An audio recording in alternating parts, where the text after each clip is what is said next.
Too warm. That's better than being cold. Right.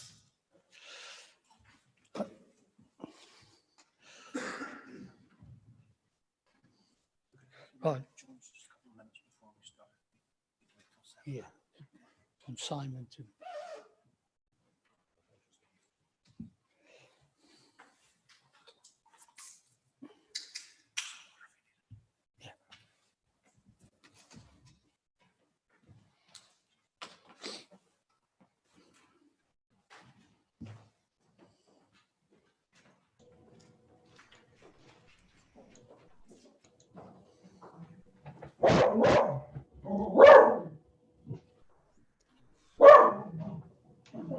Doggy.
There.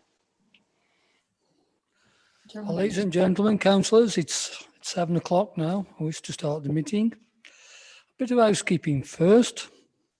What's she trying to All do? the desks have been set to 2 meters following COVID guidelines.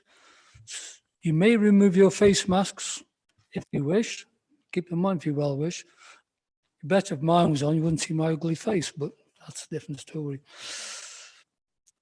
If you need to leave the room during the meeting, please ensure the safety of those around you by wearing a face covering as you leave your seat, please. I now go to the housekeeping rules. There are no fire drills planned this evening, so the fire alarm sounds, please leave the building and go to School Street car park at the rear. Do not enter the building until you've been advised to do so. Please walk slowly because anybody runs, it can be serious mistakes. I'd like to remind the members of protocol during this meeting. No member should speak until invited to do so by myself. If you wish to speak, please could you raise your hand high until you've been acknowledged. For members who are on Zoom, please either use the raise hand function or if you would like to speak to notify the monitor officer with the chat function. Sorry, with the chat function. Please, all members in the room use their microphones whenever they speak, as without them, everyone on Zoom is unable to hear what is being said. Use the microphones, please, and press a button up front of your center when invited to speak. Wait a moment for the light on your phone to come on. Please remember, turn off your microphone once you have finished. That is important because it can clash and cause problems with the Zoom. Members on Zoom, please remember to take yourself off mute and switch your camera on before speaking. Please switch your camera and microphone off when you're finished speaking, so that makes it easier for those watching online to follow the proceedings. If anyone's unable to hear clearly, please could you let me know. If any members on Zoom need to get my attention, we need any assistance, please contact the monitor officer in the chat function. Please do not use the chat function to debate items on this evening's agenda. Finally, could I ask those of you in the room at the end of the meeting, make sure you take all your belongings and your waste with you and wipe down your desks and chairs with the spray and wipes provided. Thank you, that will help.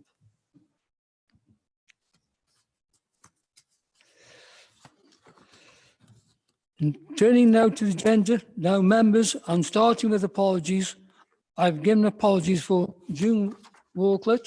Are there any other problems? Apologies for absence. No, thank you. Agenda 2 is declarations of interest. Are there any declarations of interest of any members of the office in relation to any items of the business on the agenda? No, thank you.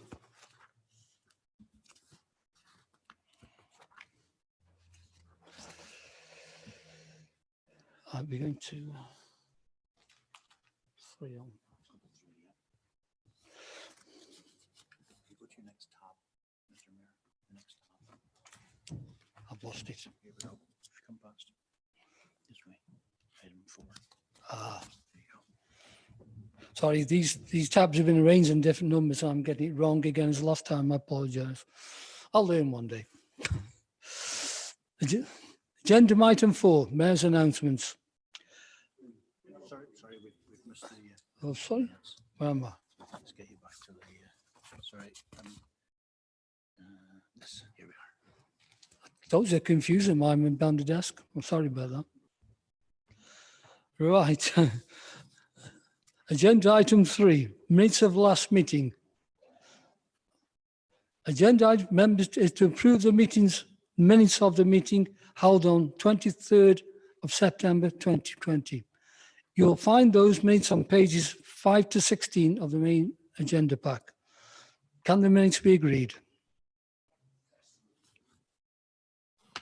Are you all agreed? Agreed. Agreed. Agreed. Right.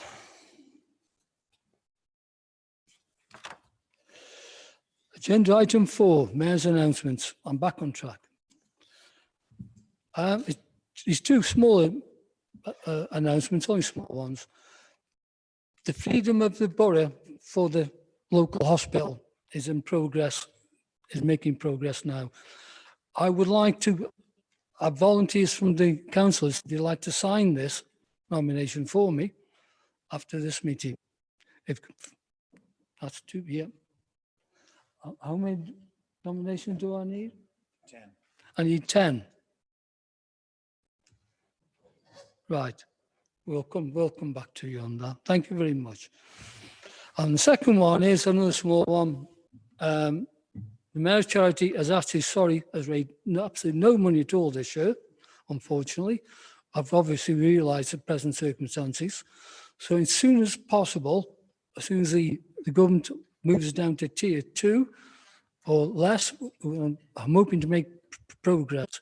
But at the moment, the restrictions are too tight to move on anything really at all. Thank you.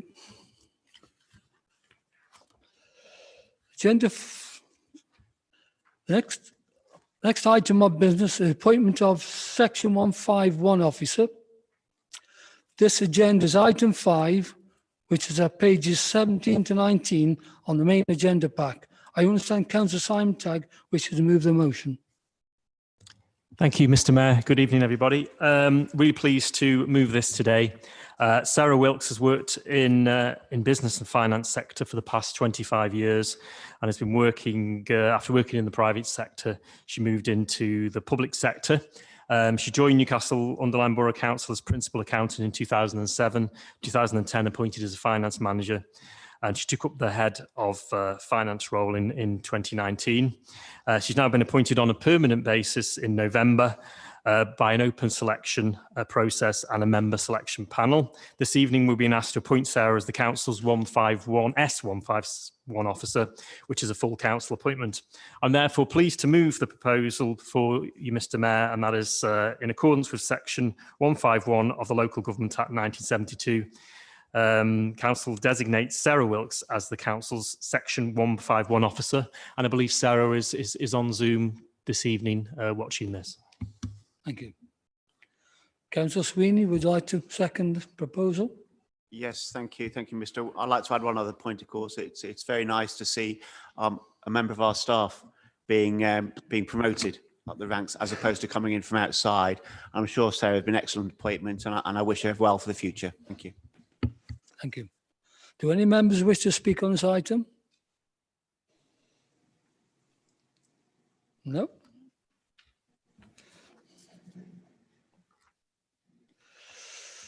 Does anybody object to this? No? So we carry this then through? Thank you. It's carried.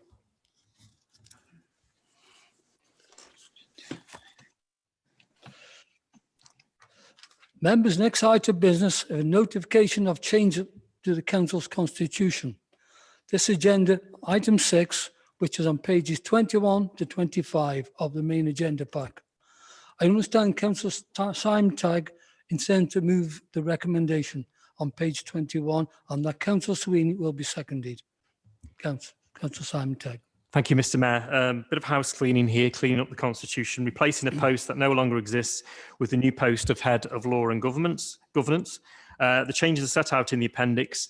I'm not going to read those out because everybody can see them, but I move the recommendation, Mr. Mayor. Thank you. Councillor Sweeney, you wish to Thank you, Mr. Mayor. Yes, I'd like to second that. Thank you. Thank you. Does any members wish to speak on this motion? No. Right.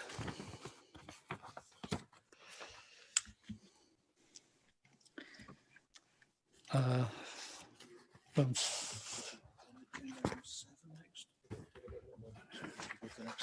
it's there. Thank you. Again, I didn't turn the paper sufficiently. I'll get there. By the time I'm hand the mayorship over, I shall learn how to do this properly. Sorry about that. Members, the next substantive item of business is notification of an urgent decision taken in November. This agenda, item 7, which is at pages 27 to 93 of the electronic agenda pack, or 27 to 35 on the printed document. The draft statement of license policy document has not been included in the printed packs. As this large document, it has, however, been available online for members to consider. This agenda item asks council to note the urgent decision previously taken. But if members wish to view the document, they can do so online, or a hand copy can be made available for them upon request after the meeting tonight. I understand Councillor Simon Tagg wishing to move the recommendation on page 27, and that Councillor Sweeney, which is to be second. Councillor Simon Tagg. I'll move it if I may, Mr. Mayor. Thank you. This is the licence policy. Now, the licence policy lasted 5 years. It ran out on the 25th of November 2015. So that's the last one was set. So 5 years on from that, it ran out on the 25th of November 2020. That was going to go through the full council on the 18th of November. It's already gone through the licence meeting, go through full council on the 18th of November. However, the full council was cancelled. So under his jurisdiction, the chief executive had made the decision to put it through. Thank you. Thank you. Second that, Mr. Mayor. Thank you. Members, do you wish to speak on this agenda item? So I was waiting for Zoom then also. No, thank you.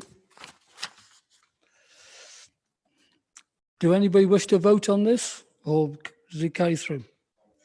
Carry through. Thank you. That's simple.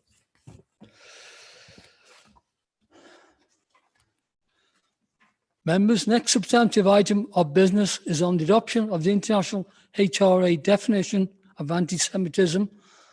This is Agenda 8 and is on pages 95 to 99 of the electronic agenda pack, or on pages 37 to 41 on the printed pack.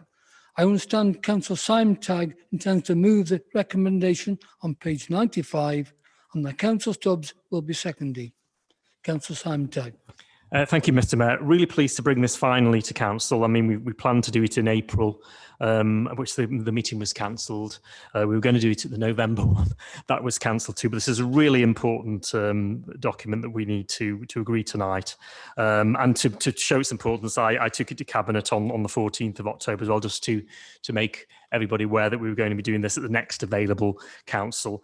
Also, the government has asked all local authorities to sign up to this. Robert Jemrick, the Secretary of State, has wrote to councils on a number of occasions. So finally tonight we will adopt the IHRA definition of anti-Semitism as set out in the agenda.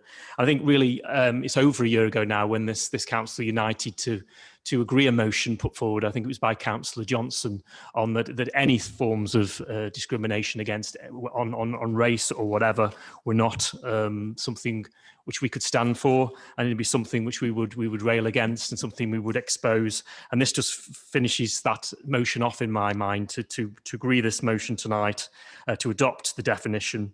And I'm pleased to move as set out in the report, Mr. Mayor. Thank you. Councillor Stubbs, will I to second? Thank you, Mr. Mayor. It gives me great pleasure to second the adoption of the International Holocaust Remembrance Alliance definition of anti-Semitism here at Newcastle Borough Council. Mr. Mayor, let me be crystal clear. I find anti-Semitism abhorrent, as with any and all kinds of prejudice or discrimination, be they race, religion, or gender identity. That we live in an age of so-called enlightenment, but there are still individuals that think in their such perverse ways, it baffles me and the members of my group. Whilst not Jewish myself, I have shared the pain of close friends and seen at first hand the levels in which individuals would stoop to inflict harm onto individuals they probably haven't even met. We may all be aware that the IHRA definition has met resistance or indeed criticism for various reasons, including vagueness, legal application, and inappropriate application. However, as anti-Semitism expert David Hirsch has previously explained, where there is great resistance to recognising and understanding anti-Semitism, it would seem there is only a preference for simple definitions which in no way reflect a deep and detailed study of the phenomenon itself. To have a working definition for such a social phenomenon as complex as anti-Semitism, there will always be grey areas for which charitable interpretation should be expected. A number of criticisms of the IHRA definition centre on the argument that it will curb legitimate criticism of Israel. However, what many fail to understand or indeed accept is that the specific Israeli policies can be called racist under the IHRA terms, and that boycotts are not covered in the IHRA system at all. The text is clear. Criticism of Israel, similar to that levelled against any other country, cannot be regarded as anti-Semitic. Following its adoption by IHRA in May 2016, the Secretary of State for Communities announced in December 2016 that the definition of anti-Semitism was to be adopted by the UK government. In 2017, he first wrote to the local authority leaders, recommending its adoption as a non-binding but important tool. Since then, the Crown Prosecution Service recommended the definition in a newsletter in 2017. The Judicial College referenced the definition in 2018. And in 2019, the Universities Minister wrote to all higher and further education providers, recommending the definition to them. The definition is now used by the British Government, Scottish Government, Welsh Assembly, over 250 local authorities, the Community Union, the National Union of Students, and many, many others, including the 34 member state IHRA, individual states, and the European Parliament. Over a dozen universities in the United Kingdom have adopted the definition, and even several Premier League football teams have adopted it, with many others due to follow. In closing, Mr Mayor, can I say how delighted I am personally that Newcastle is to join the 250 plus local authorities and give it the full-throated support of the Labour group of councillors. Thank you, Mr Mayor. Thank you. Do any members wish to speak? Please indicate.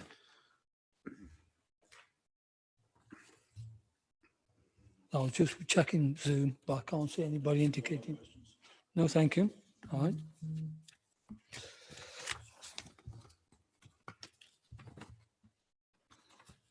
I'll move on to item. Agenda 9, statement of the Leader of the Council. Please, Mr Simon Tagg. Thank you, Mr Mayor. I move the statement to be discussed and welcome any comments and questions relating to it. Thank you, Mr Mayor. We'll go this paragraph at a time as per normal. Paragraph 1. Anybody would indicate to speak? No.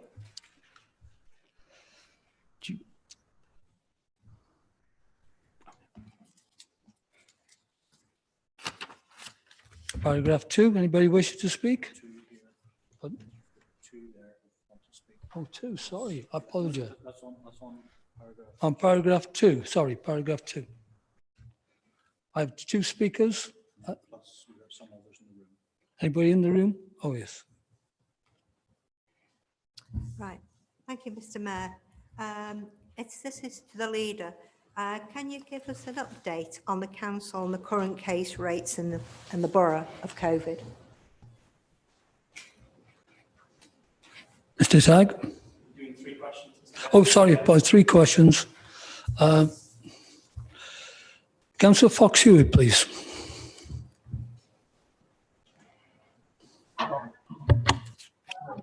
Thank you, Mr Mayor.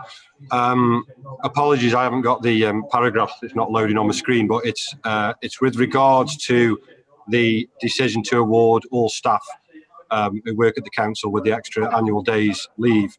I'd just like to express our thanks on behalf of the Labour group, firstly to the trade unions for bringing this proposal forward, and secondly to all those involved in the Joint Consultative Committee, that's members and officers, for working so positively and being able to recognise and reward all our staff at the council for continuing to deliver a first-class service and service delivery to our communities during such a difficult time. So thank you. Thank you. Councillor Alison Gardner, please. This is a question to the leader and possibly Councillor Jill Waring. I'm responding to some queries I've had from some residents regarding the rollout of the vaccine in Newcastle-under-Lyme and how residents of Newcastle-under-Lyme can have access to these, and any priorities that have been distributed to patients, to residents, particularly those who are extremely vulnerable and elderly. Thank you. Would Councillor Simon Tagg please answer the questions, please? Yes, thank you. Thank you for those. First, Julie, obviously the numbers dropped quite dramatically in the borough over the past couple of weeks. We were at the 460 odd mark. We now seem to be settling around the 190 mark. We've been lower than that. We've slightly gone up a bit. Other Staffordshire districts are also coming down. The city is unfortunately on 320 per 100,000 still. So that will, I think, affect the decision the government make in the next day or so on tiers. We're currently in tier 3 and, we'll wait and see what the government say, but it's not looking good on a change at the moment. We, to try and battle the situation, we are rolling out testing as much as we can across the area, and the local outbreak board, which I chair, targeted certain areas in the last week or so, and that one of them was Kidsgrove. I believe tests have been taking place at the town hall in Kidsgrove, and also Bradwell Lodge has also been a place where people can drop in for a test even if they don't have symptoms. And we've also got the Rycroft site as well, which is the national testing site that's in Newcastle. So encouraging numbers, but are still a lot higher than we want them to be, and a lot higher probably than we need them to be to go down into tier 2 before Christmas. But that's the current situation. Completely echo what Councillor Fox-Hewitt has said about the staff via the unions and the conversation. Of course, the members of the Joint Negotiating Committee which includes myself, Councillor Fox-Hewitt and Councillor Proctor as well. Discussed that with the unions at our last meeting, and then negotiations took place outside of that, and then we've come to this agreement of those two days to be taken over the next 2 years. But I think we all echo the thanks to our staff at whatever level, whether they've been working from home, whether they've been on the front line, or whatever they're doing. They've done a sterling job and continue to do so during the 2 lockdowns and wherever may come in the new year. On vaccination, I think Councillor. The councillor, which councillor was it again? Gardner, sorry, Councillor Gardner. I did send an email out when the arrangements for that were confirmed. I sent them to all members, which I'd received from being on the county outbreak board. We'll send her that again in case you didn't get it, but also any other information which I get about vaccines, which you can then give to your residents in your communities, I will forward that on as soon as I get it from the county and the public health. Thank you, Mr. Mayor. Yes. Councillor Andrew Parker, please. Thank you, Mr. Mayor. Question to the leader. Our pubs and restaurants and all businesses within the hospitality suite are really suffering because of the Tier 3 restrictions that are in place. Can the leader outline what help the council and partners are putting in place? Thank you. Councillor John Williams. Mr. Mayor, I'm a bit previous. I'll speak later on. Thank you. Thank you. Councillor Tagg. Thank you, Mr. Councillor Parker, for that really important one. Of course, the hospitality industry is suffering. Our bars and our restaurants, which Newcastle is known for in its nightlife, are obviously closed under Tier 3. Tier 2 doesn't really help much, really, in much way of helping them to get their trade. And of course, this time of year is the most important time of year for those type of businesses, and a lot of businesses, and they're losing that trade which sustains them for the rest of the year. Of course, the council has given out grants, particularly a large amount of grants in the spring.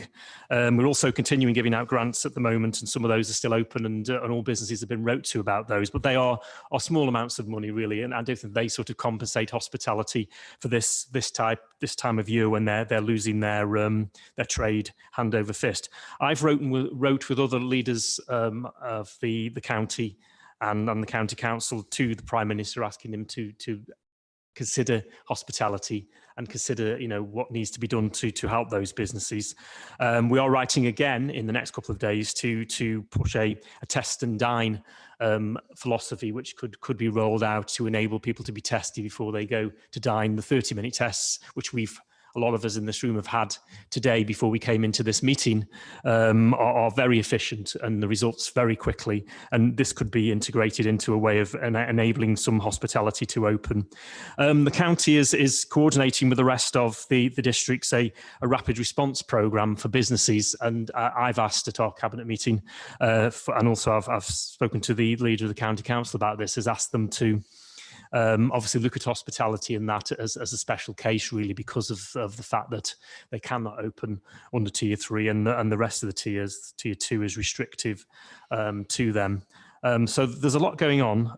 There was a summit of MPs and council leaders from the north. I was there. Councillor Sybil Ross was there on Zoom with hospitality heads, some of the larger ones, such as Alton Towers, for example.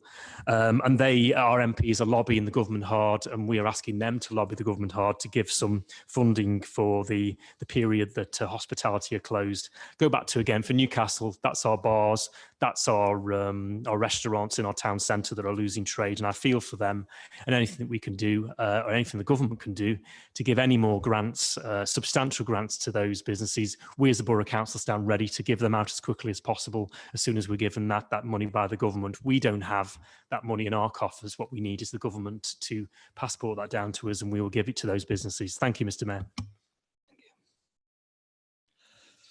Paragraph 3.1, medium-term financial strategy 2021 to 26, and draft budget saving plans, again 21 to 22. Do members have any comments on this?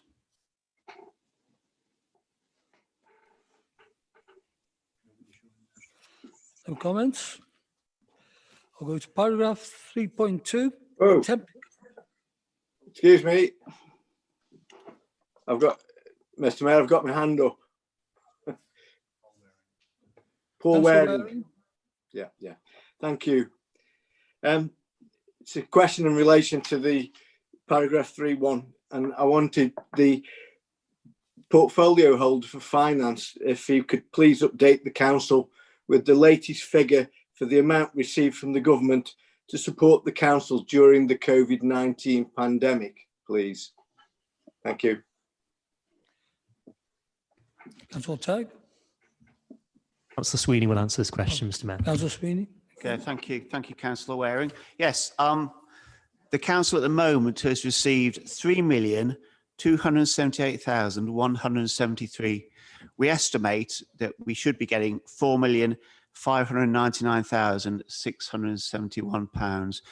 Now, a lot of our income streams have been hit by this pandemic, and I think it's fair to say that the government have stood up to the plate. They've been campaigned hard by ourselves. They've been campaigned by the MPs, the LGA, and the government has listened to what has been said. You know, councils aren't making this up. This is the real problem, and the government have come in and said, in real cash, three and a bit million pounds we've had so far, with another £1.5 million or so to follow. So I'd like to thank the government and thank them for listening and doing what people have asked. Thank you, Councillor Waring. Thank you. Paragraph 3.2. Temporary accommodation provision from 1st November 2020 to 1st March 2021. Do members have any comments, please? I can't see. Councillor Jill, please. Thank you. I'm pleased that the temporary accommodation provision is being addressed. Can I ask the portfolio holder what council is doing to deter rough sitters in the town centre? It would appear that they're not homeless people, but those with accommodation locally who often cause antisocial behaviour in the town centre. Councillor John Williams. Yeah, thank you, Mr. Mayor. It's similar to what Jill has just said, really. There's more with all the resource been spent, and there's still odd-nosed, I'll say that, rough sleepers in the town centre. And could I ask the portfolio or the leader of the council to have a word with the market superintendent to issue phone numbers where some of the people in the market and shop owners get in touch with. Because on a couple of Saturdays ago, the rough sleepers were there, and they were drawing in groups of, they're all mixing together from whatever area. There was 10 or 12 people with alcohol and drug problems. There's nowhere to phone up. And they tried the council, of course, it was on Saturday. Probably this was a Friday. Got no results. And really, they want somewhere to talk to. The police wait and wait and wait for the police.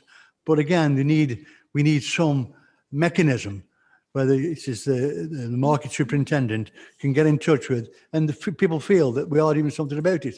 With all the resources that have been spent on rough sleepers, we've still got the odd-nosed ones in the town centre, drawing other people into the town. Thank you. Thank you. Councillor Simon Tagg. Thank you. Really important issue, and the Councillor Helena Maxfield, I'm sure, will come in and give some of the detail on particularly what Councillor Heeson was saying, but also what Councillor Williams was saying. Councillor Maxwell. Thanks, Mayor. Yeah, we've got active engagement with our rough sleepers. We are aware of. We have 9. Although as of a couple of hours ago, that has gone down as one of our rough sleepers has actually returned back to Burton, which is where they came from. Our navigator goes out and engages with the individuals, and we put them in the accommodation.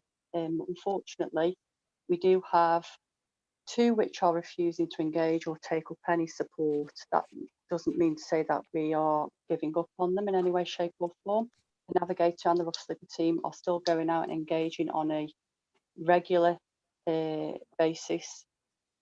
5 of our rough sleepers have community protection warnings. We've had extra police out on the towns, with both plainclothes and in uniform, to disturb and move on any beggars, rough sitters, and encourage engagement with genuine rough sleepers.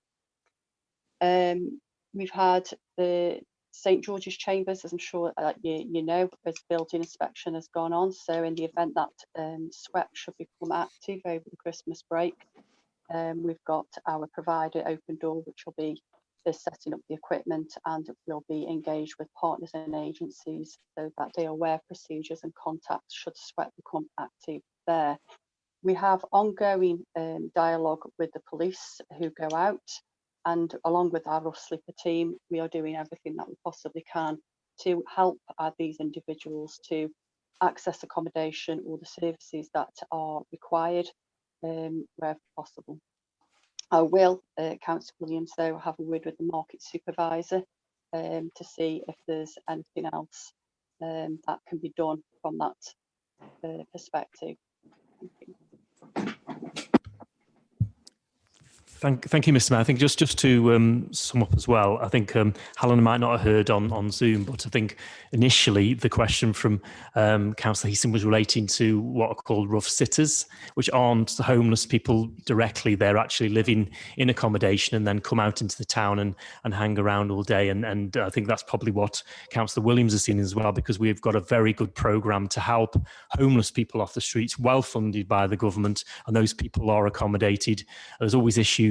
People move on and new people come in, but I think what we have is also a programme of tackling the issue of rough sitters. The police are involved, our council staff really to sometimes go in. Councillor Williams, you're quite right, hard necessarily we need to on some occasions to move these people on, and there are antisocial behaviour orders. There are other things that we've brought in as well, public space orders as well, which can move these people on if they're gathering, particularly with the COVID situation. We shouldn't have 3 or 4 people gathering in a doorway when they're not on our homeless list. They're just sitting in the town for whatever reasons. They've got many complex reasons, but we always offer them support. But if that support isn't taken and they're not homeless, then they get moved on. Okay. Thank you, Mr. Mayor. Thank you. Any more speakers on paragraph 3.2? Okay. Paragraph 3.4. I've just asked anybody 3 point. Sorry, apologise. 3.2. Do any members have any comments or questions on Jubilee 2? Nope. Okay. Mr. Mayor, I've got my hand up, Mr. Mayor. Sorry, I didn't see him. Am I okay to ask my question, Mr. Mayor? Yes, please, Mr. Councillor Shenton. Yeah, just to say I was pleased to see this on the statement because I raised it at the previous council meeting. I just wondered, I know that you're waiting for timelines, but have we got a sort of a rough idea of the timescales involved? And also a secondary but very important point in terms of who's going to be liable for the cost of these repairs. Is it something that the contractor is going to be picking up, or is it something that the borough is going to have to pick up? Thank you.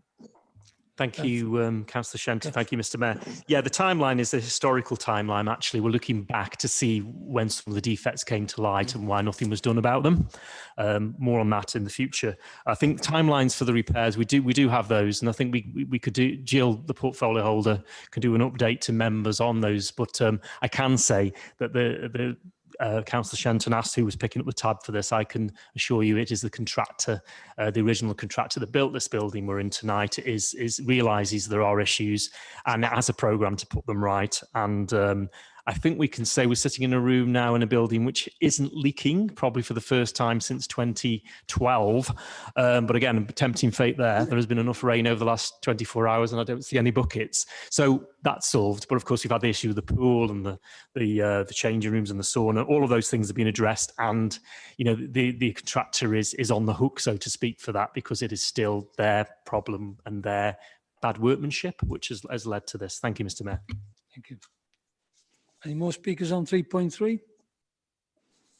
You speak on 3.4. You can first. Oh, thank you. Paragraph 3.4, Kids Grove Town deal. Do members, sorry? He's beating me to it. Do any members have any comments before asking? Anybody wish to speak on 3.4? I have got 3 names here. Jill Waring, please, first.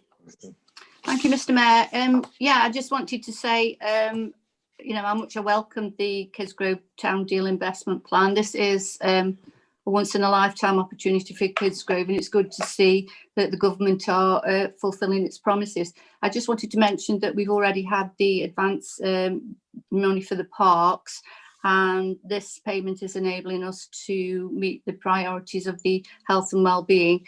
It's going to make a real difference to the people of Kidsgrove, and apart from the reopening of the sports centre, which has been very sorely missed, it's also commenced on improvements to Clough Hall Park and sorting out the flooding issues and upgrading the pavilion to provide better changing facilities. Also, the plans are being drawn up for the brand new facility in Kidsgrove, which is the new cycle track or pump track at the Newcastle Recreation Ground, or Chinky Park, as some of us will know it. Called Chinky Park because of the chinking of the chains, if anybody's wondering, of the bicycles. My children used to ride their bikes there, and it's going to be just wonderful to have a proper track so that kids can really go for it on the bikes and burn off some energy and you know, make them fit and healthy, and it's all very wonderful. And you know, I can't be happier for Kidsgrove. This is a really exciting time, and I'm so privileged to be part of it. Thank you, Mr. Mayor. Mr. Mayor, shall I hand over to Councillor Waring now, rather than? Yes, go on, Councillor Waring. Thank you. Thank you, Mr. Mayor. Anybody in Kidsgrove who's aware of the Town Deal Investment Plan will be keeping the fingers crossed that January will bring news that our bid's been successful. This is potentially the biggest boost to the town of Kidsgrove and its surrounding areas, certainly in my lifetime, and would be a big first step in the transformation of the town that we know and love. We can only await the result with a sense of hope and anticipation, as this boost to Kidsgrove is long overdue and will be greatly welcomed by the people of Kidsgrove. Thank you. Thank you. Councillor Jill Burnett, please. Thank you, Mr. Mayor. I'd just like to say that the Kidsgrove Sports Centre Community Group also welcome this town deal and the tip which has now been submitted. Also, that to date, we've not had any questions back around the tip, which is good news. And so now we're waiting for the next important date, which I believe is mid-January 2021, when we are waiting to see if we get any offers and for how much and for what we can do. So we're just waiting on that now in January 2021, and I believe that's due in around about the 11th of January. Thank you, Mr. Mayor. Councillor Simon Tagg. Thank you, Mr. Thank you for those comments. Yeah, I think, Jill, you're quite right. You know, that advance money is beginning to make a difference already. £750,000 for Kidsgrove, £1 million for the town here, which has many schemes being progressed. They've all got to be delivered by next April, and we're well on the way. Starting Kidsgrove Sports Centre project off, the pitches at the school next door, and then also the improvements to Clough Hall and also to the recreation ground up in Newcastle as well. Yes, we wait with bated breath, Paul. I think January we got a really good bid in the tip that's gone forward, and I think we fingers crossed we can get that money we need to do all those projects, you know, improve the town centre, do that health and well-being stuff, also more money for the sports centre to get that open, which will have a massive difference for the community as well. And thanks to Jill, yes, I know that the community group are working hard on their business plan at the moment and that, and I think when you mentioned tip, my mind just said, well, you're saying having no trouble with the tip. I think I'll look down to Councillor Jones and say, wish we could say that about Newcastle having no trouble with the tip, but that's a different type of tip. But no, I think it's great news for Kidsgrove, and you know, fingers crossed for the new year that we get, you know, that big boost, you know, that £25 million for Kidsgrove, and later on in the spring for Newcastle, hopefully as well, for its town fund as well. It would be you know, it's transformational and something we should really be looking forward to. Thank you, Mr. Mayor. Thank you. Is there any more speakers wish to speak on this? Paragraph 3.5, Note Master Plan. Do members have any comments or questions?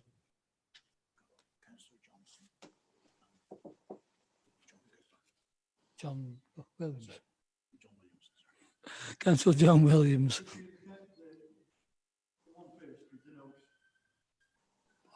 can't. Brian Johnson first. Councillor Brian Johnson, please. Hello, thank you, Chair. Just firstly, obviously, I'd certainly welcome any investment into nothing, and this will represent a significant line of investment. One of the things that we've discussed in previous consultations is about the old school, which I note in the master plan is indicating that somebody is putting, the owner is planning on putting it into a residential provision. It's already a residential provision and has been for many years, having been built in 1874. It's a key and iconic building within the area of Nutton.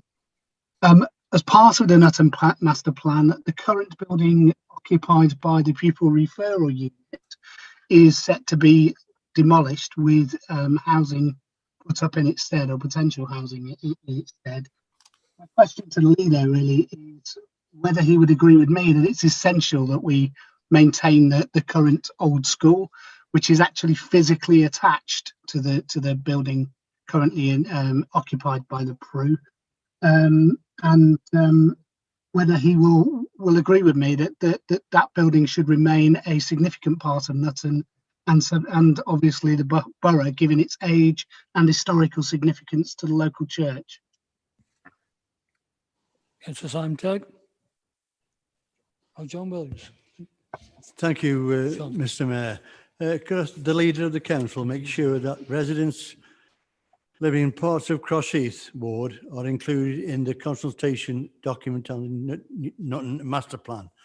Why I asked the question, Mr. Mayor, is on the 11th of November to the Cabinet, areas of Crossheath were mentioned, but not Crossheath ward.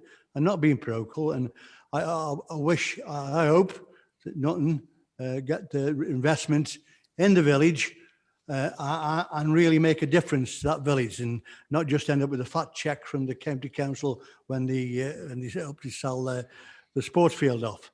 But why I asked about the Crossheath, because in the area that's mentioned in the document of Cabinet report and the consultation document of November the 11th, we talk about the WAMI, and that's in the Crossheath ward.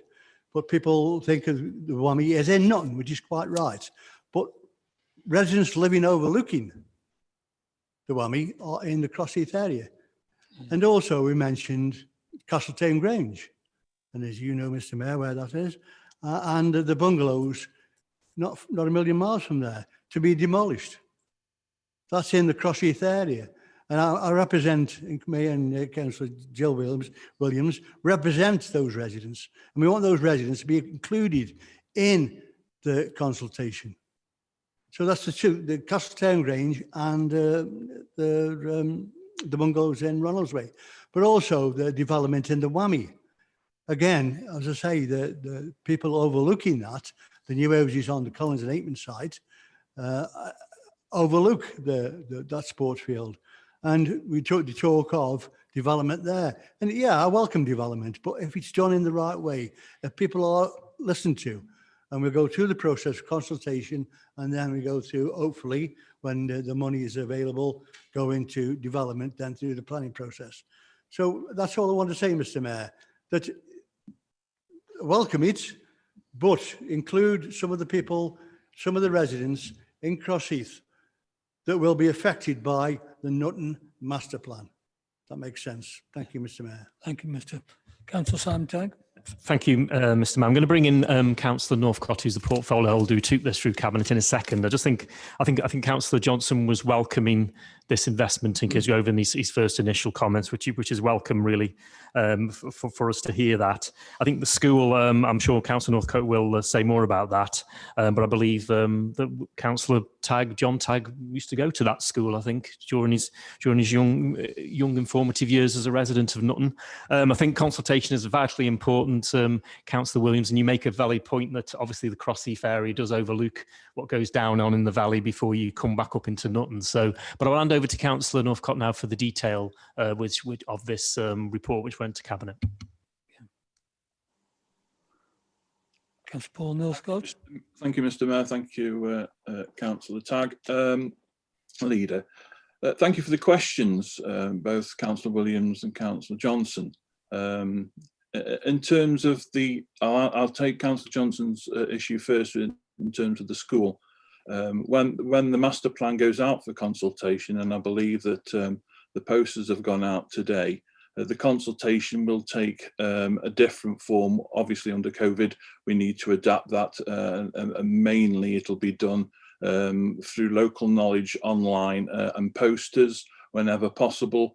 But just to allay Councillor Williams's fear that the consultation is open to all residents to make a comment. It's not just the people in the near vicinity. So when those, I believe that he will have had a sight of the post that was sent out today via Officer Simon Smith, and that he is now able to feed into the working party that Councillor Johnson, myself, and Councillor Jones has been on up to date. We've rectified a recent omission that Councillor Williams and Williams weren't invited to that initial thing, but they are now part of this group, and they will have ample opportunity to feed in their views and the views of their constituents in their areas. So that is the forum to raise this, in addition to the comments that will come forth via the consultation process. In terms of the school itself, obviously at the moment, we need to make sure that the master plan has a sort of free reign in terms of the possibilities. What we need to know is, what do the community want? And we'll be listening very closely, like Councillor Johnson is doing, to comments that are coming forth. If it is to be that they want certain things retained, that has to be balanced with the bigger picture of the master plan. These are comments from local community that they need to be able to be heard, and they will be heard. This has to be balanced with obviously the viability of certain schemes that need to come into place.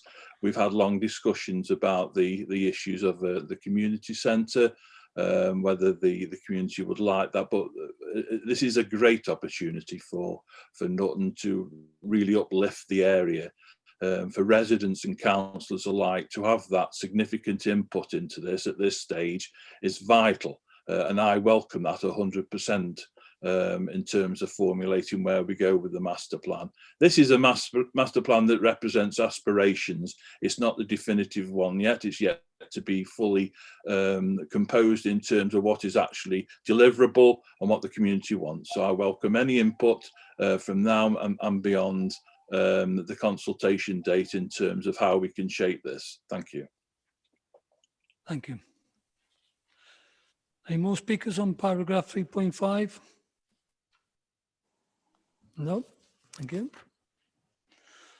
Paragraph 3.6, proposed extension to Newcastle crematorium grounds and development of sorry, I'll do touch on that. Join England, it'd be simple for me, of Chatley Close. Do members have any comments or questions? Thank you. Yes. Thank you, Mr. Mayor. Our crematorium Bradwell is indeed an important asset for this borough. Can I ask the portfolio holder what will happen if this council does not provide more space in the crematorium grounds? Councillor Tamtag. I will hand that to Councillor Trevor Johnson, the portfolio holder. Thank you, Mr. Mayor. You're absolutely right, Councillor Panther. It is a great asset to the borough, and it's been so popular that we are fast running out of memorial ground. You know, we can have the cremation, but we're running out of places to put little headstones and so on. And the idea is to take over 2 hectares out of the adjacent land, and that would then become an extension to the Remembrance Garden. And we also have a problem up there with the car parking. Terrible trouble, especially pre-COVID.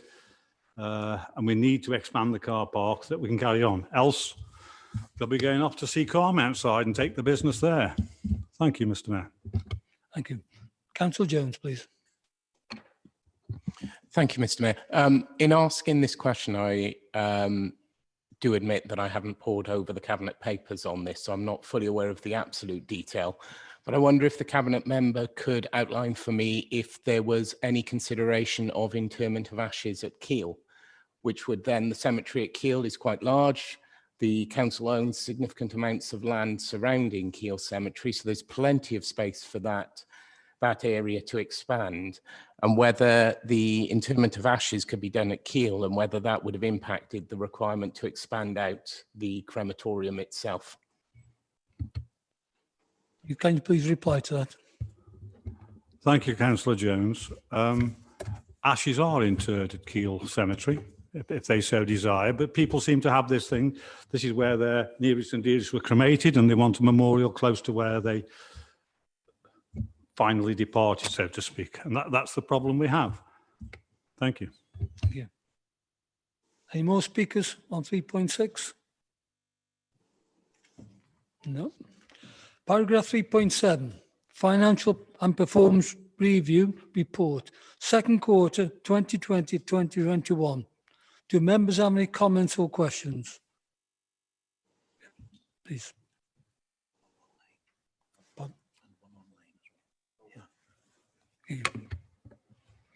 Thank you, Mr. Mayor. I'd like to welcome the excellent indicators for finance and performance. In this time of pandemic, they are extremely good news. So well done to all those involved, and thank you. Thank you. Councillor Alison Gardner, please. Yes, thank you. I follow on from that previous comment with regards to well done.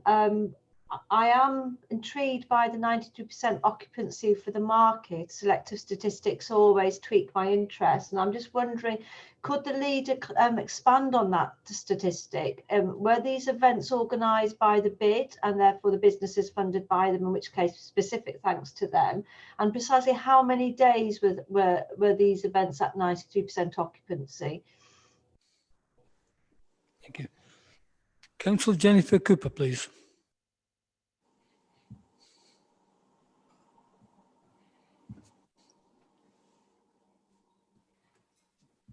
Councillor Jennifer Cooper. Hello, Jenny, can you hear me? yes. Okay, sorry about that. It's really good news, thank you, Mr. Mayor, that the markets have been so successful, and it vindicates the decision of the administration to bring it back in-house and the hard work of the council new market manager. Can the portfolio holder outline other initiatives that are happening before Christmas? Thank you. Councillor Scarmtag. Thank you, Mr. Mayor. I'm just finding some of the stats, but I'll talk. First of all, thank you for Councillor Hutton for his comments. I think, yeah, a pleasing figure of 82%, given everything that we've been going through. If you remember, during the first part of this actual quarter here, July was just, we were emerging from the first lockdown. Councillor Gardner, thank you for your comments. That a pleasing result. I think you're questioning the market situation. So I'm just quickly running through to the page required. Be there in a second. Yeah, 93%. Obviously, that refers to the farmers market and also refers to the Tuesday antique market.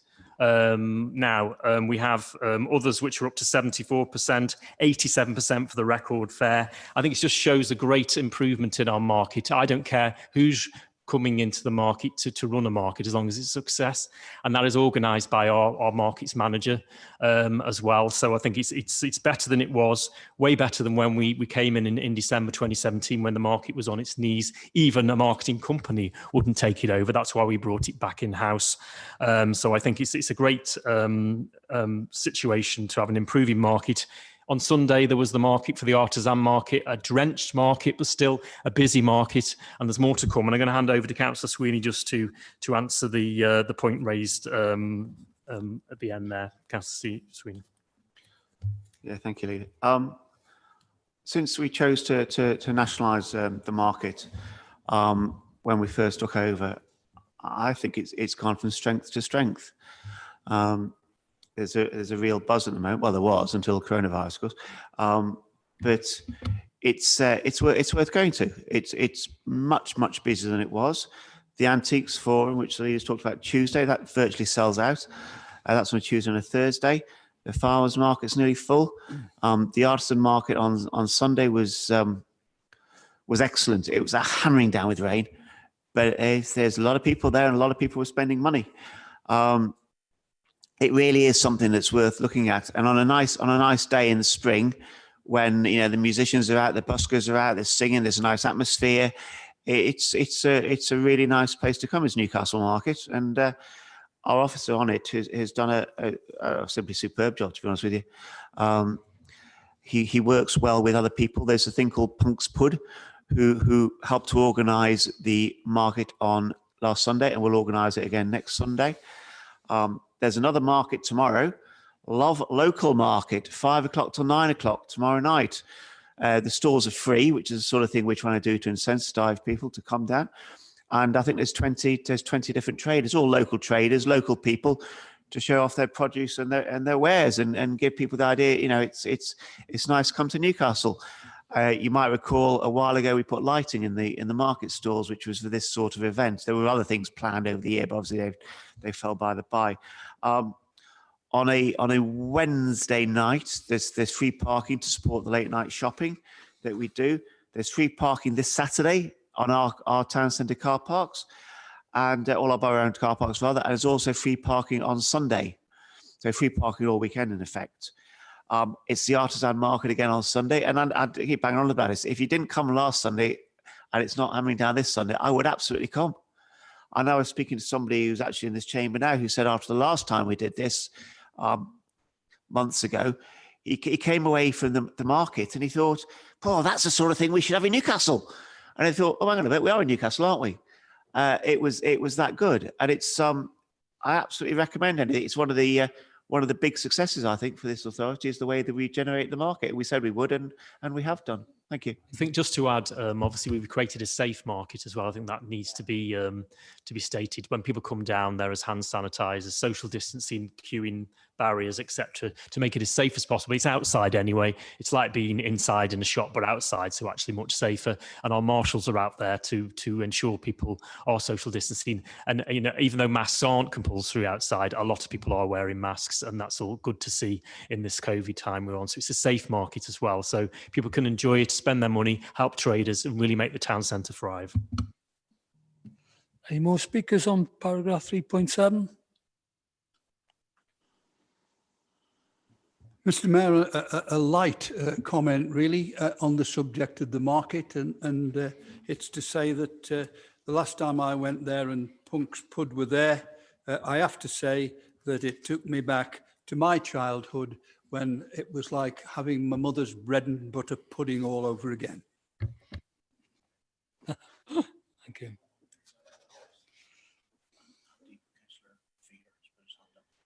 Councillor Fear, please. Councillor Fear. Thank you, Mr. Mayor. It's actually about 3.8. I was trying to help you by anticipating, but I apologise if I've confused you. Wait a few seconds. I'll put you first on the list. 3.8, paragraph 3.8. No staff shall local air quality plan outline business case. Do members have any comments or questions? I'll start with Mr. Andy Fear, please. Thank you very much, Mr. Mayor. I'd simply like to ask the leader what role we as a council have in delivering compliance with this air quality directive that the government has issued. And Councillor Jones. Thank you, Mr. Mayor. I believe in expressing credit where credit's due, and I think my record has stood on that. And I think it's been an excellent piece of work by successive secretaries of state to push local authorities to deal with the issue of pollution, certainly pollution associated with heavy vehicle traffic within certain aspects of their area. As we're aware today, the landmark case from the Coroner's Court in Southwark, I think it was, where it was declared that road traffic pollution had contributed as a cause of death of a child within that area. And I think that something that we had suspected had been affecting health for such a long time, it's very good to see action on because it's going to become even more critical. But as this should be a question, I'm going to get to my question, which is, would the leader agree with me that it's excellent to see government acting on this, but could the leader work with me to apply pressure to the Secretary of State to work on the air quality surrounding another aspect of our borough, which is, of course, Waddy's Quarry Tip, which blights the area which is represented by both of us on the County Council and myself on the Borough Council, and get the government to apply the same level of pressure to act that it has over road traffic pollution to the odorous pollution emanating from the area. Councillor Simon Tagg. Thank you, Mr. Mayor. Thank you for both the comments there. Councillor Fear, yes, obviously a government directive was put on this council along with the City of Stoke-on-Trent, but I think what you're getting at there is, of course, we aren't a highway authority, and these are highway solutions, and they belong with the County Council and also the City Council. I was quite disturbed to hear the scrutiny meeting in the City talking about a CAS. For those that don't know, that is a clean air zone, a chargeable clean air zone, which currently on the table, the only CAS on the table is one that covers all of Stoke and Newcastle, which would mean charging motorists to come into that area and potentially into our town centre and into the city centre as well. So I don't know what's going on there, because these proposals before us under 2.8 have been worked on by the three councils, and all three cabinets are set to agree. We were the first ones that come into it, but there's many issues around this, and that's why we've asked our MP to lobby the government for review of this in the light of the COVID changes. There's less traffic, isn't there? There's also the whole time schedule has moved. We were already 6 or 7 months behind where we should have been before COVID on these measures. And of course, it creates lots of concern about a virtual buzz gate and stopping and closing part of Basford Bank. And I think we need to look into that so that I think to echo what Councillor Jones said, we're looking to improve the health for everybody, but we're also not looking to wreck businesses or charge a tax on people. And that's why I'd really worry about this CAS. And I just hope that Jolly doesn't set on the CAS idea that's coming from Stoke, because I think it would be a disaster to start charging a tax on people to come into our town centre, and I hope Stoke are not going to try and enforce that upon us. We're not enforcing that upon them. On the issue of the good link there, I think, between, and somebody actually did email me about that today, Councillor Jones, on the back of the Sentinel article about us agreeing, for this submission with the caveats that we wanted the government to look at it again, is that obviously the stink, the tip, our tip in town is a major issue. And of course, we know there's a different governance structure around that, and that's the EA. And of course, after I asked at full council a long time ago now, the scrutiny process is up and running, and we'll report back in the new year. I know, and as you know, when we have the liaison committee, which you're a member of and I'm a member of, we do scrutinise the EA and the company and the other partners around the table. But again, unless the EA, because they have the powers to act, do anything, nothing's going to happen. And what we want them to do is to do a proper survey, I think, of this, of the stinks emanating in that area. They do say it's in that area, but I think we know in our heart of hearts where that's coming from, and residents know that, and we want the EA to address that. And hopefully through scrutiny we'll apply the pressure. And also our MP has been heavily involved in this as well, and has raised it in Parliament and had a debate on landfill issues in Parliament. So I think we are beginning to build up a head of steam to get the EA to act, so that we can at least start to curb some. We're always going to get smells from a landfill, but this is way more than what you would expect from a landfill, and covers a lot of the western side of the town on bad nights, particularly when the air is still in cold weather. Thank you, Mr. Mayor. Councillor Maxfield, would I speak? I didn't have my hand up, Chair, sorry. No, thank you. Any more speakers on paragraph 3.8? No, thank you. Paragraph 3.9, local plan update.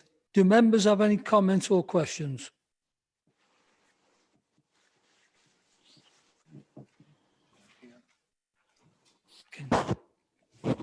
Maxwell. Yes.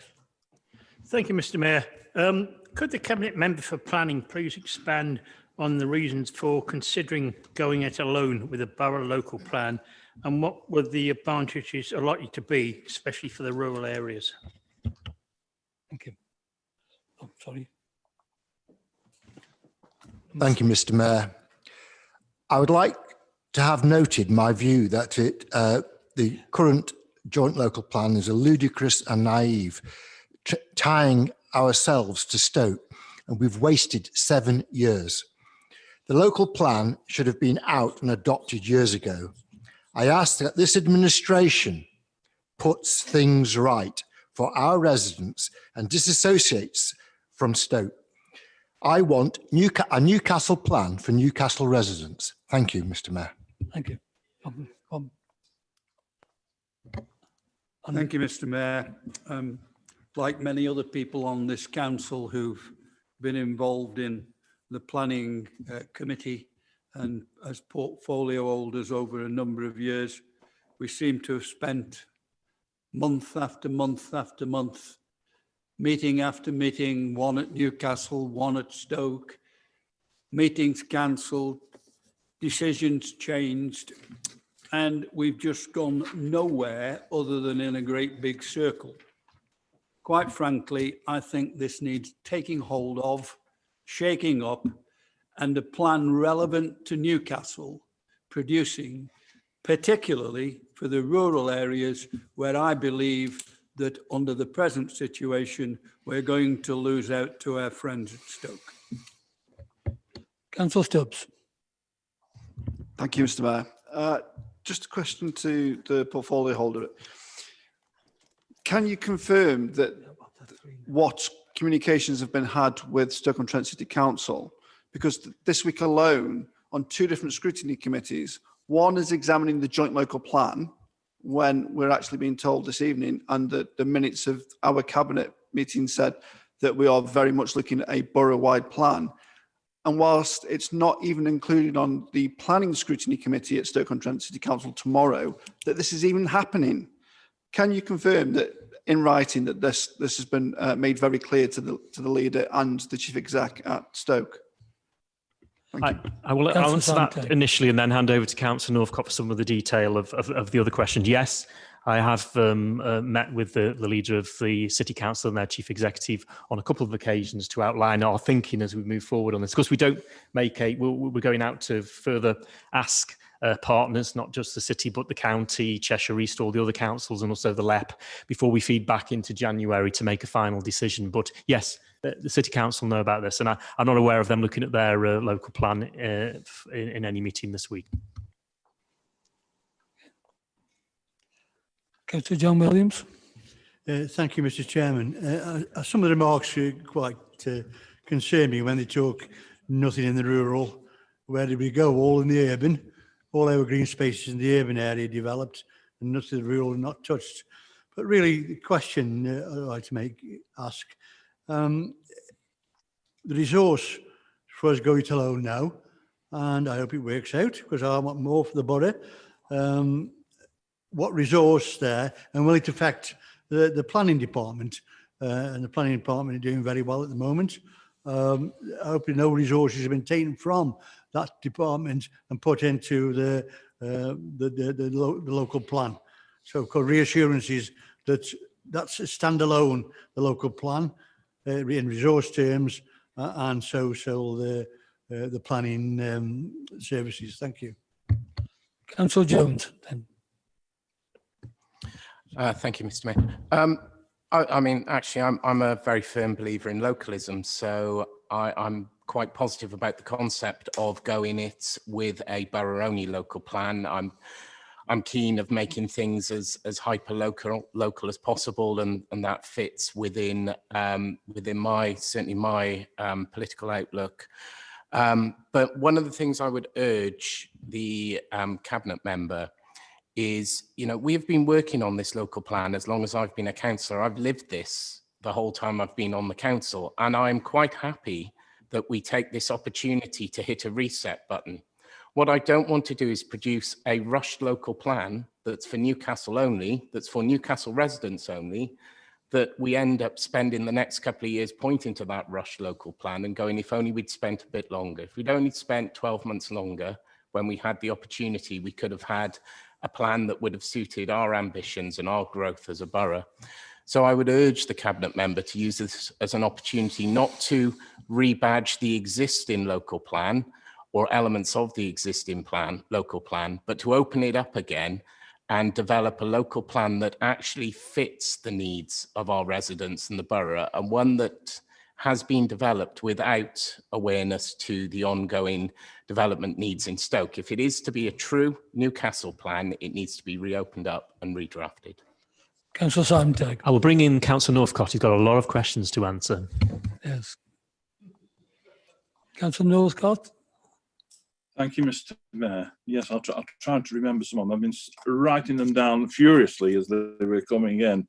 But basically, I'll take Councillor Panter's question first and hope that some of the responses made in my reply will help to inform other members. You asked about why it's been done. Since members will remember that in 2014 we kicked this off. During the 7 years that this has been in development, there has been numerous changes. We've had a new MPPF, we've had the issues of white papers, green papers. Even today we've had a word from central government that they're about to change some of the parameters in planning terms again. 7 years, some would ask that that's far too long in terms of developing a local plan, and I'd agree with them. I think it is. What we haven't planned for is that this year, effectively, there's been two major things that have come into play. Obviously, COVID-19, this pandemic is likely to drive a significant reset of the local economy, with a high degree of turbulence, both in the scale and nature of the economic growth in the UK going forward, not just into 2021, but 2022 and beyond. The next 2-3 years, a minimum, it's likely to bring about a number of social economic changes. And to illustrate this, it includes things like, for example, travel to work patterns, the role that the leisure economy is going to play, and also the change in demands for housing types in terms of the greener economy. That will have a seismic shift. The other thing to take into account, that the B word, Brexit, I'm going to say it, like all studies in the last few years, economic and housing data for the plan was commenced during the Brexit process at the time when this work began.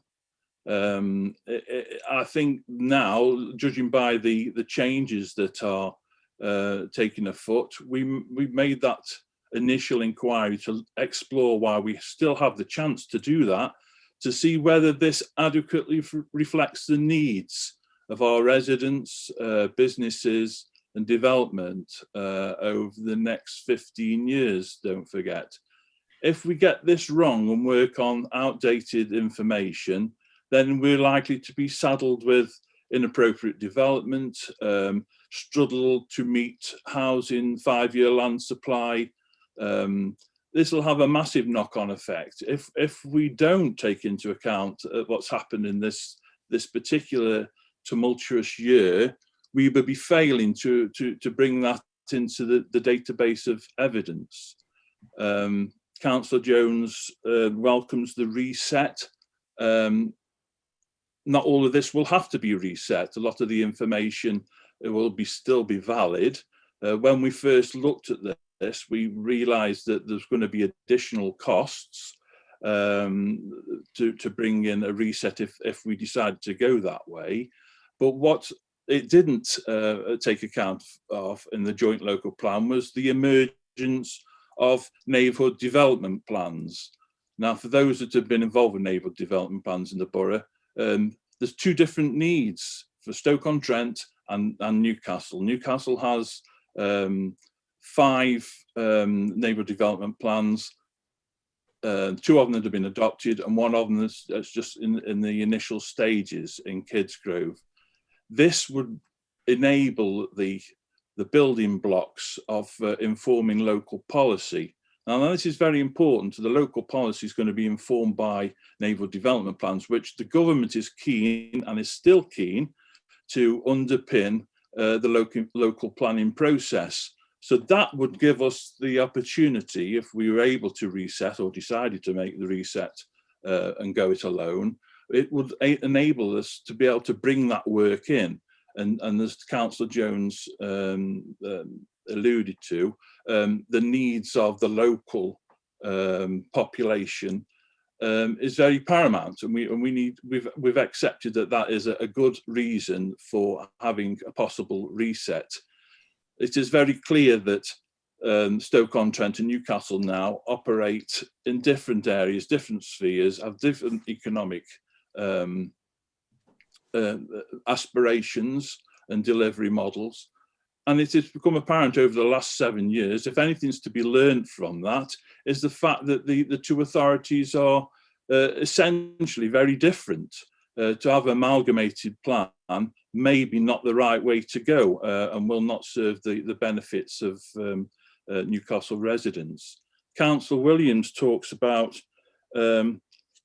pushing all the developments into the urban areas. Now, I have to take exception to that, because when he was portfolio holder and the local plan was the joint local plan was going through its work there, he will know for sure that most of the development, major development, was pushed out to the rural areas. This was not fair whatsoever. This wasn't an equitable thing. Having our own local plan will make sure that it is equitable across the borough.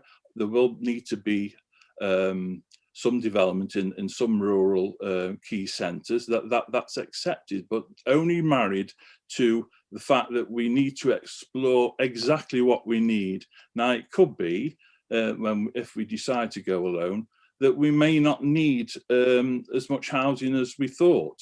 Housing numbers may not be the same. We may need to lower our sights in terms of the economic strategy, in terms of what is there and what is needed to be there. But in terms of the 5-year land supply, we've got a 5-year land supply because of the hard work of officers, and I'll take some of the credit here for making sure that the planning team are looking at this. But what we need to do is make sure that it's fair and equitable to the whole of the borough. This plan, if we decide to go down this route, now we're exploring at the moment, we've got to make sure that we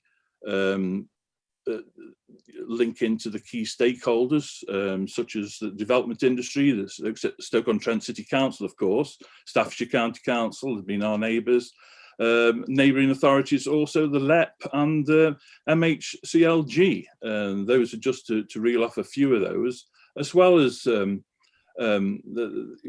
constituents that we serve, to offer their opinions.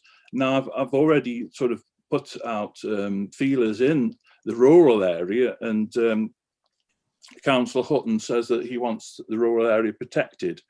Now, as we stand at the moment, quite possibly, if we go with the joint local plan, there may be more housing development that we may have to take in the area if the housing figures need to be brought up to meet the figure of the joint local plan.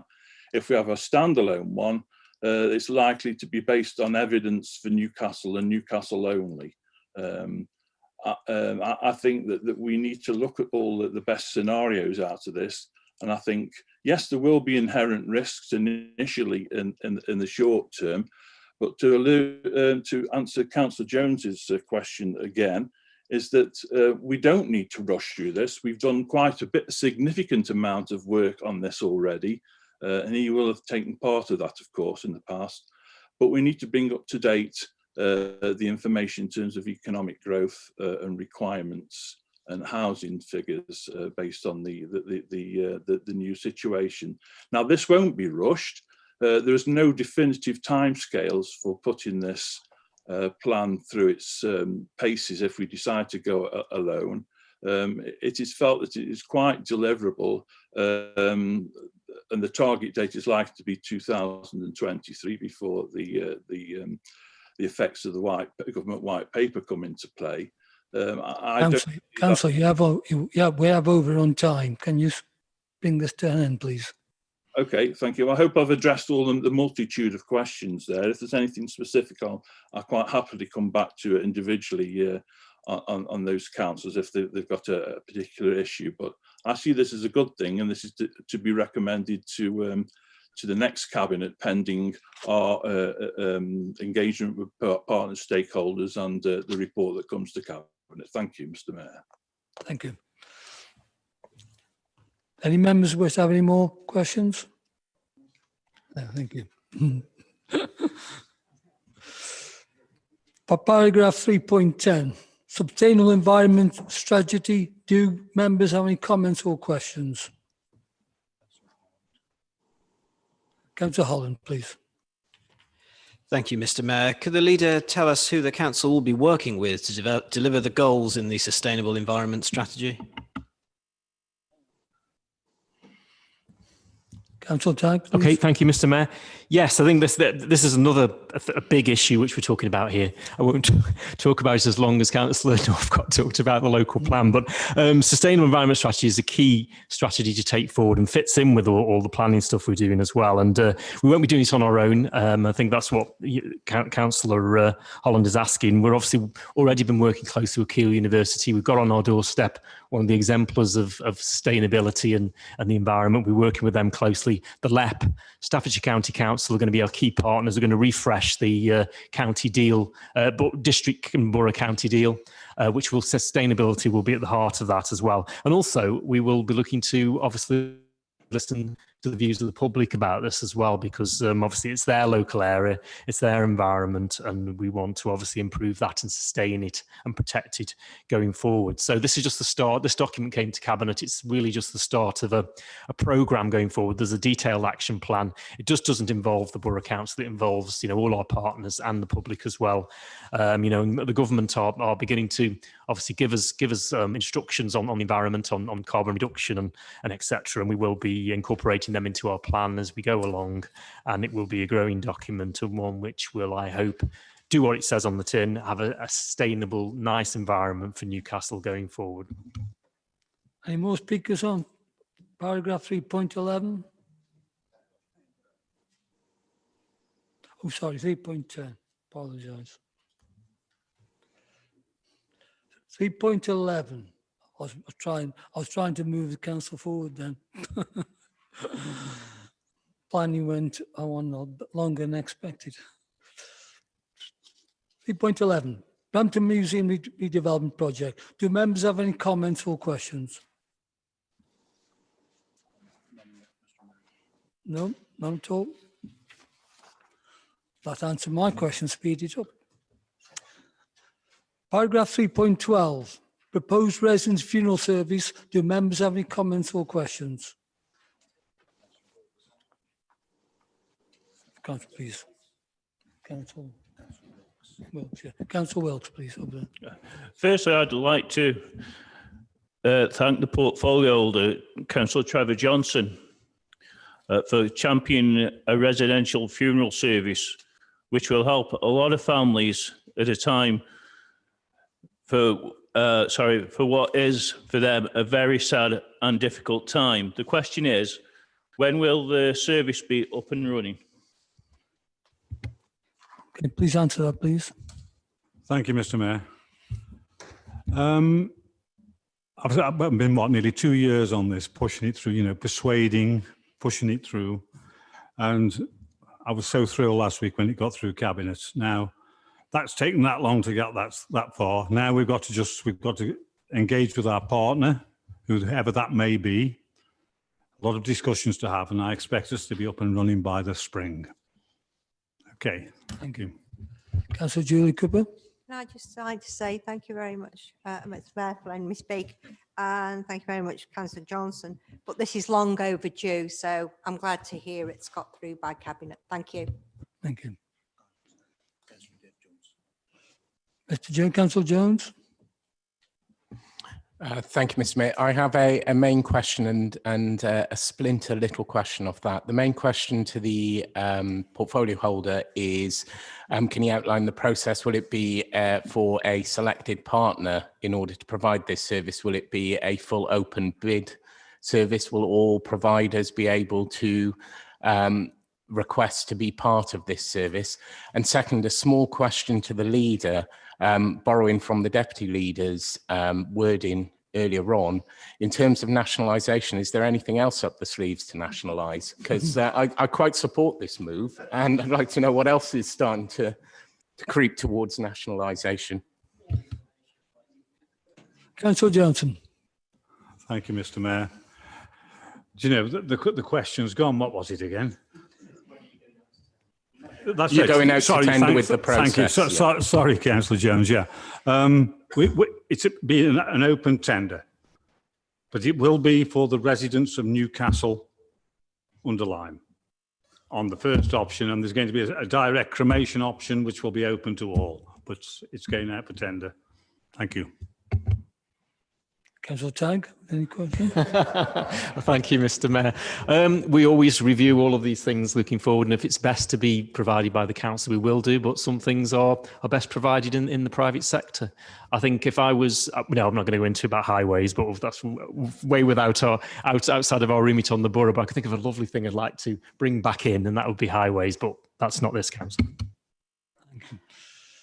Any more speakers on 3.12? No. No. Paragraph 4, forward plan. Do any members have any comments or questions on the forward plan? No.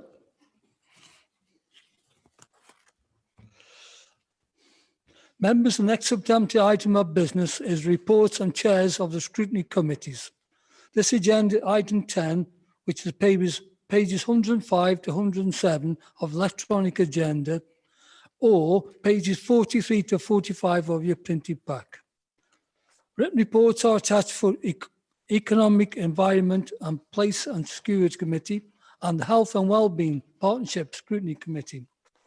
A verbal update will be given for the Finance, Assets and Performance Scrutiny. Councillor Mark Holland, would you like to give your update, please? Thank you, Mr. Mayor. The committee met on Monday this week, the 14th of December. We considered a report on the medium-term financial strategy, the first draft of the savings plans for next year's budget, and the quarterly performance review for July to September, as was mentioned under the leader's statement. Thank you, Mr. Mayor. Thank you, Mr. Councillor Holland. Have all the others committee been read? Are we all happy?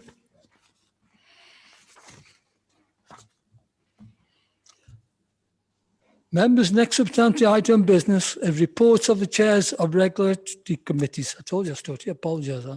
This agenda is item 11, with pages 109 to 111 of electronic agenda, or pages 47 to 49 of your printed pack. Written reports are attached to audience standards and licence and public protection committees. A verbal update will be given on the planning committee. Councillor Andy Fear, would you give your update, please?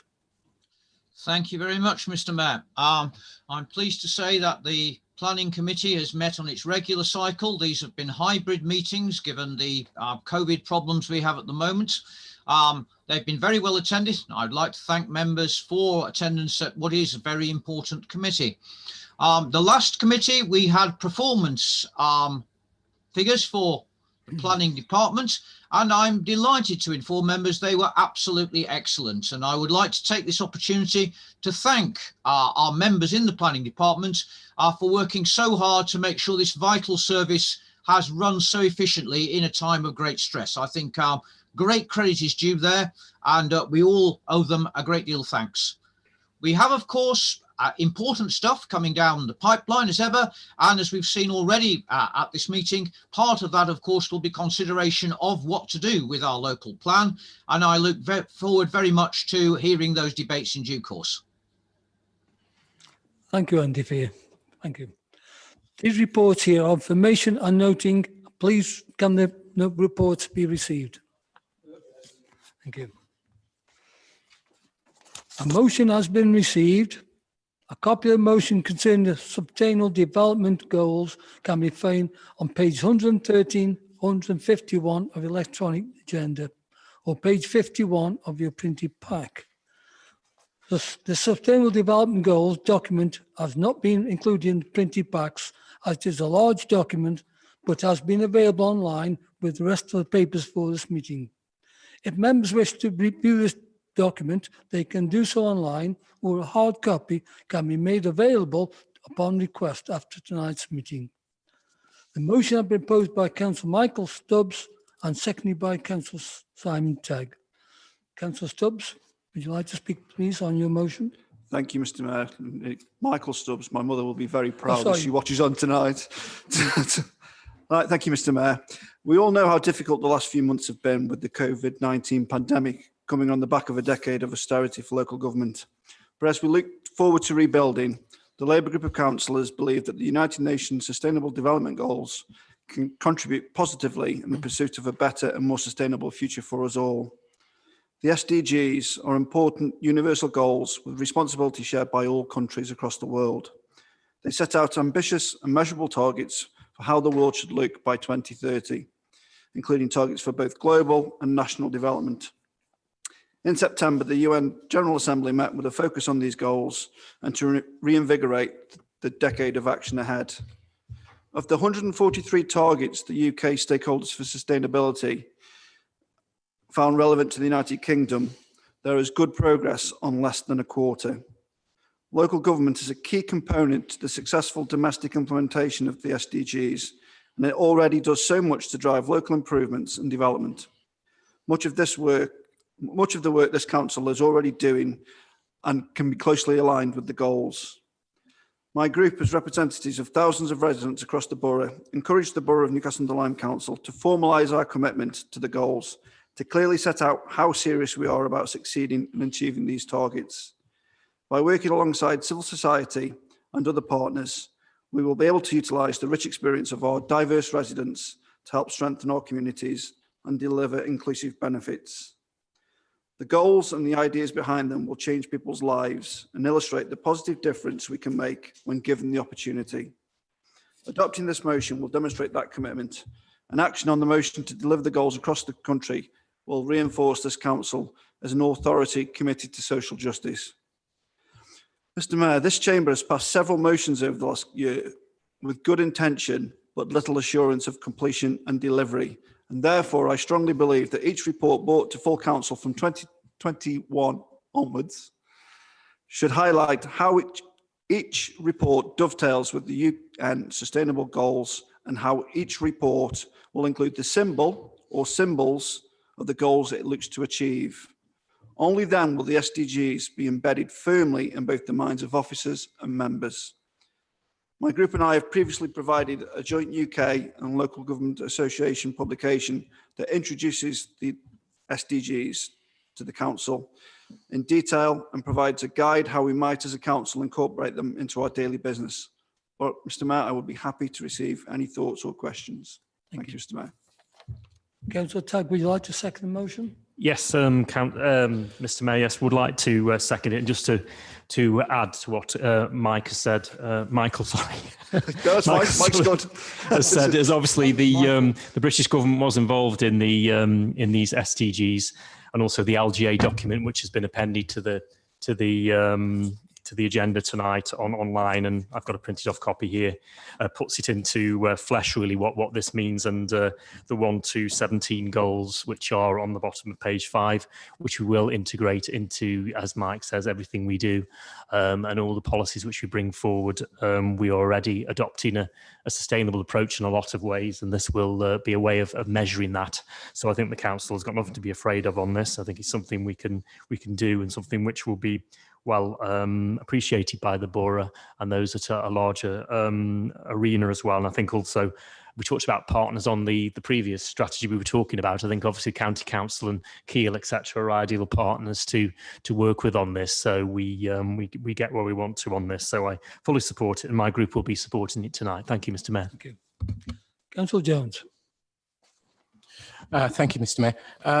I think just in beginning, just some very brief comments, but in doing so, I just want to remind Council of a personal interest. I'm an employee of Keele University, and as part of that, currently seconded to the Harper Keele Vet School, which makes me a joint employee of Keele University and Harper Adams University. I think for us, the UN goals have a particularly strong local connection, namely with a University of Kiel that has the reputation it does within sustainability, winner of green gowns, with a number of academics who hold quite significant reputations within the sustainability field. But more recently, with the advent of the Harper Kiel Vet School, which amongst many benefits that it will bring has been the recent appointment of John Statham as Professor of Sustainable Livestock Systems. Now, for those who, unlike me, are now very aware of livestock systems and the academic literature around them, John, as he likes to be known, is a world leader in taking the rural economy, particularly the rural economy surrounding beef and dairy production, and identifying how that can become more sustainable, and how in farm practice, John, who is a farm vet, a nationally recognized, European recognized specialist in dairy cattle, works a lot. But the local connection is that John was involved with drafting up these sustainable development goals. So we have an author of some of these goals, particularly surrounding the agricultural economy, actually now a professor within the borough. And I think that's something that we should be shouting about, because we often forget the real impact that some of our leaders within the academic community can have, and the real impact of having one of those leaders locally. Now, John, who's a Yorkshire vet, very straight to the point, I'm sure would be more than happy to see some of his quite excellent concepts playing out within our borough, and an opportunity for our borough, and particularly our rural economy. We do have a large number of dairy farms, both within my county division and within Councillor Northcott's county division. And I think really when we talk about this, and I think Councillor Michael, which is the first time I've called you that, Stubbs, she's quite strange. I think that the point that you made was quite critical. We can pass motions and we can have strategies, but this is a real opportunity to make that link between the motion that we're passing that can seem quite ephemeral and out there, UN global goals, and something local. And I think we should strive to exemplify the expertise that we have within our local academic community. Thank you. The recommendations have been moved and seconded. All those in favour?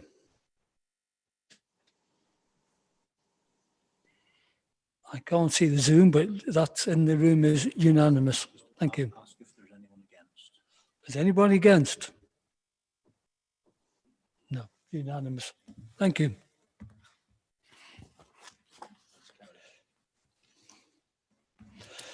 Members, next agenda item is item 13. Members' questions have been received. 2 questions for the leader and cabinet members. These can be found on page 153 of the electronic agenda. A paper copy has also been tabled this evening. Members are asked to read out their question, after which I will ask the leader of the relevant cabinet member to respond. The member asking questions may ask a supplementary question. Could I remind members, if they have a supplementary question, it must be a question and not a statement, and it must be concise, focused and related to the subject matter of the initial question and answer. May I remind members of the public this is part of the meeting for your councillors only to ask questions. Thank you.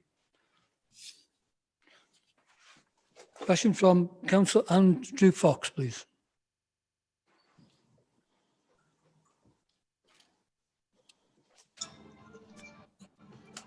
Thank you, Mr. Mayor. This is a question to the relevant portfolio holder or leader.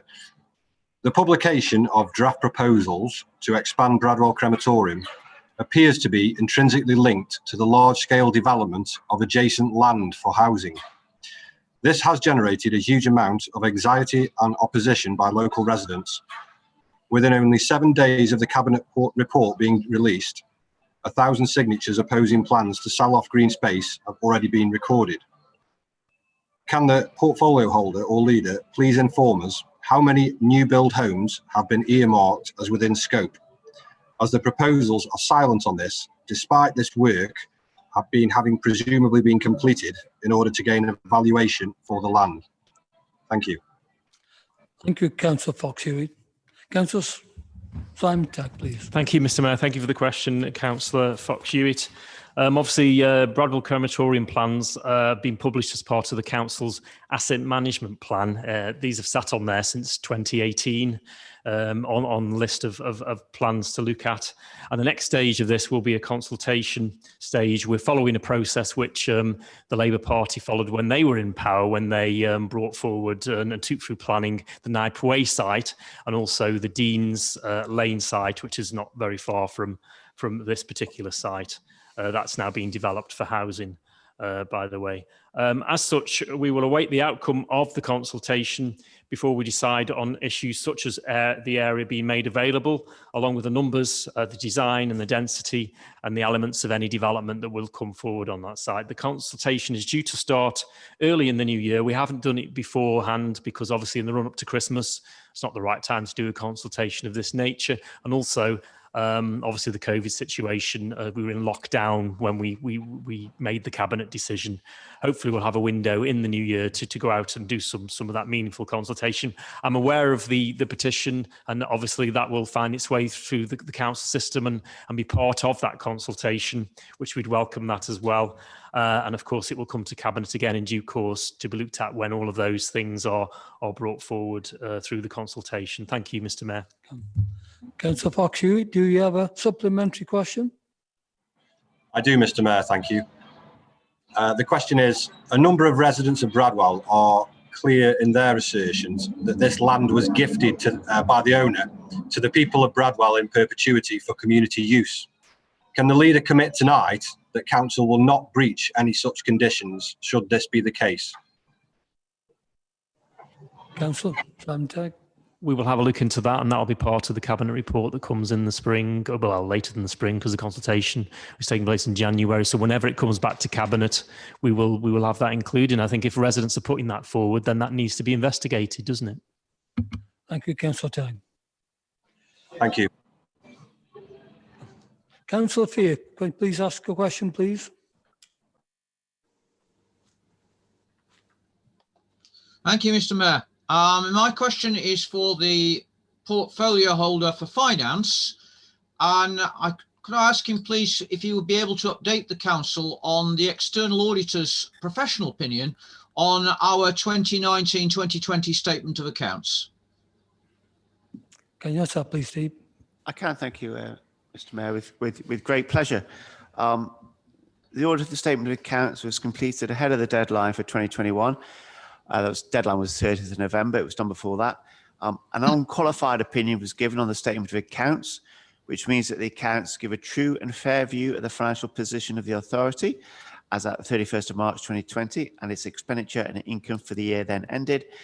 They have been properly prepared in accordance with the CIPFA LAS AAC Code of Practice on Local Authority Accounting in the United Kingdom 2019-20 and have been prepared in accordance with the requirements of the Local Audit and Accountability Act 2014. The audit also gave the opinion that the authority has made proper arrangements for securing economy, efficiency and effectiveness in its use of resources, sometimes known, I think, as value for money. I think this is a tremendous set of accounts. I think our officers who worked in very, very trying circumstances, working from home, the auditors ducking in and out, to come up with a set of accounts like this. When it went to the audit committee, I think it was fair to say the auditors were full of praise for the way the accounts were presented. It was a very enjoyable meeting to sit at, and I'd just like to commend all our finance team for producing these excellent set of accounts. Thank you. Thank you, Councillor Sweeney. Councillor Fear, do you have a supplementary question? No, I don't, Mr. Mayor. I'd like to thank Councillor Sweeney for a very heartening and full reply. Thank you, Councillor Sweeney.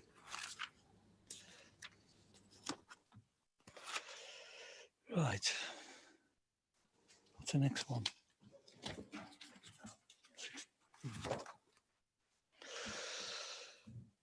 Members, Agenda 14 is our next item to receive petitions. I've not made aware of any petitions to be handed in this evening.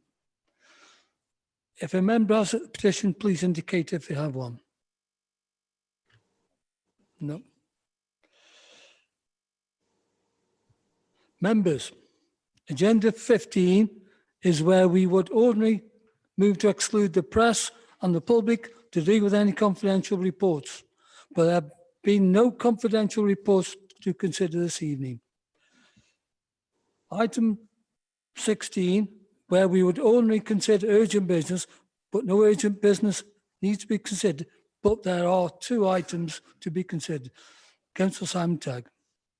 Yes, I think it's just at this stage just to pay thanks to somebody, because obviously the Chief Executive emailed out, I think it was at end of last week, to say that David Alkington, our IT and computer whiz and Zoom expert, team expert and general virtual meeting expert was leaving us, obviously for a new job, and this will be his last full council tonight. And David is in the Hollywood studio next door, who's been working on all of this this TV performance, which we're all putting in there, and it's been I will watch on Zoom later, YouTube later, so I can't say it's been brilliant yet, but I'm sure it was, because I've watched many of the meetings that David has been in charge of, and I think we've adapted very quickly, and thanks to Dave, we've been able to do that. So a loss for us. We're out obviously recruiting for David's replacement, obviously, but just to say many thanks to David, and I'm sure this will be echoed by members. Wish him all the best for his future role, and I think we should give him a round of applause, because he'll hear us in the other room.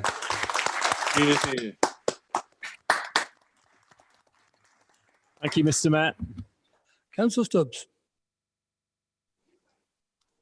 Mr. Mayor. I'm sure many councillors will be aware, but on behalf of everybody here, I hope, can we pass on our condolences to Councillor Grocott, who unfortunately lost his father in the last couple of weeks after a short illness. I'm sure many councillors have already written to Dave. I'm very sure that that's happened, but Dave, you have the support of every single councillor in this chamber. Please don't forget that. Yourself and obviously Shirley, if we can do anything, please let us know. We're here for you to help you through this challenging time. Thank you, Mr. Mayor. Thank you, Councillor Stubbs. That therefore concludes the business of this meeting. And before I close the meeting, I wish everybody a Merry Christmas and a Happy New Year and a safe one. And please follow the COVID rules and keep you safe and keep your family very safe also. Thank you.